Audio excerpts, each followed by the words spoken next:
আমরা এই দেশে জন্মগ্রহণ করেছি। এই দেশ আমাদের 14 গোষ্ঠীর দেশ। আমরা এখানে উড়ে আসি নাই। কেন আমরা ভারতে চলে যাব? এই দেশ কি আমার না?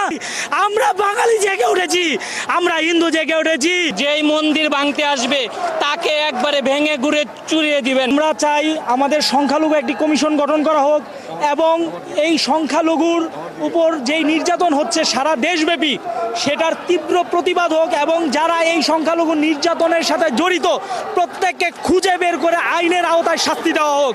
আমরা দেখতে পাই যখনই কোনো সরকারের পতন হয়, যখনই কোনো সরকার পদত্যাগ করে বা যখনই রাষ্ট্রের কোনো সরকার বদলি হয় তখনই বেঁচে বেঁচে সংখ্যালঘুদের উপর নির্যাতন করা হয়, হিন্দুদের মন্দির ভাঙা হয়, হিন্দুদের নারীদেরকে ধর্ষণ করা হয়, হিন্দুদের সম্পত্তি দখল করা হয়, আর হিন্দুদেরকে বলা হয় তোমরা ভারতে চলে যাও।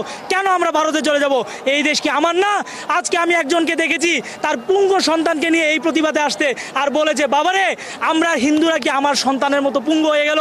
আমি বলতে চাই মা, আমরা পুঙ্গ হইনি, আমরা বাঙালি জেগে উঠেছি, আমরা হিন্দু জেগে উঠেছি। জয় শ্রীরাম, জয় শ্রীরাম, জয় শ্রীরাম। মুক্তিযুদ্ধের পর থেকে দেশে সংখ্যালঘুদের উপর আক্রমণ হচ্ছে, বিষয়টা কিন্তু এরকম না। আমরা যখন দেশভাগের পর থেকে আমরা লক্ষ্য করতেছি নানা অজুহাতে, বিশেষ করে একটা উপজেলা যদি নির্বাচন হয় তাহলে আপনি দেখবেন যে সে যে দলের কর্মী হোক সে যদি জয়লাভ করে তার সাঙ্গপাঙ্গর আগে মন্দিরে হামলা করে, যদি বিরোধী দলের হয় তার সাঙ্গপাঙ্গর আগে মন্দিরে হামলা করে।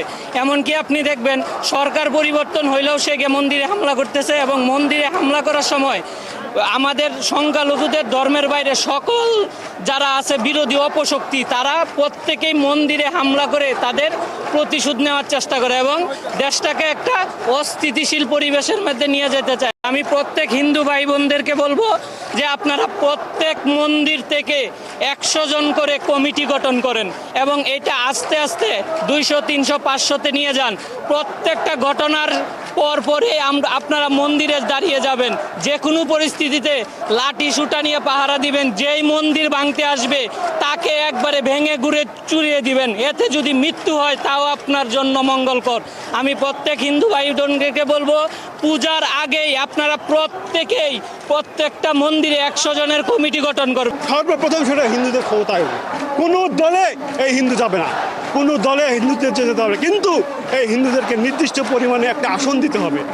আমাদের এই হিন্দুদেরকে ক্ষমতায়ন করতে হবে, এই হিন্দুদেরকে পার্লামেন্টে যাওয়ার ব্যবস্থা করতে হবে এবং এই হিন্দুদের ভোটে যাওয়ার ব্যবস্থা করতে হবে। তা না হলে এই দেশে হিন্দু কোনোভাবেই থাকতে পারবে না। এই দেশে পৃথক নির্বাচন প্রথম এবং প্রধান শর্ত হিন্দুদের ক্ষমতায়ন এবং কোনো দলকে ভোট দিয়ে নয়, হিন্দুরা হিন্দুদেরকে ভোট দেবে, হিন্দুরা ক্ষমতায় যাবে এবং নির্দিষ্ট পরিমাণ হিন্দু সংখ্যা তত্ত্ব মতে হিন্দুরা তাদের একটা নির্দিষ্ট পরিমাণ সংসদে আসন থাকবে এবং পৃথক নির্বাচন শুধু হিন্দুদের নির্বাচনে তারা যাবে এবং সেই হিন্দুদের নির্বাচনের হিন্দুরা নির্বাচিত হবে এবং পার্লামেন্টে কথা বলবে হিন্দুদের পক্ষে, অনলি ফর হিন্দু স্বার্থ, nothing any others, any committee, any team, any.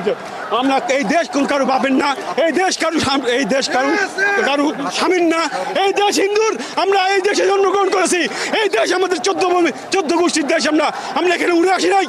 কারো বাপের দেশ এটা না, কারো স্বামীর দেশ এটা না, এটা হিন্দুর দেশ। আমার জন্ম, আমার মাতৃভূমি, আমার মাটিটা। আমরা এই দেশ থেকে যাবো না, আমাদের মৃত্যু হবে এখানে, আমরা কিন্তু যাবো না।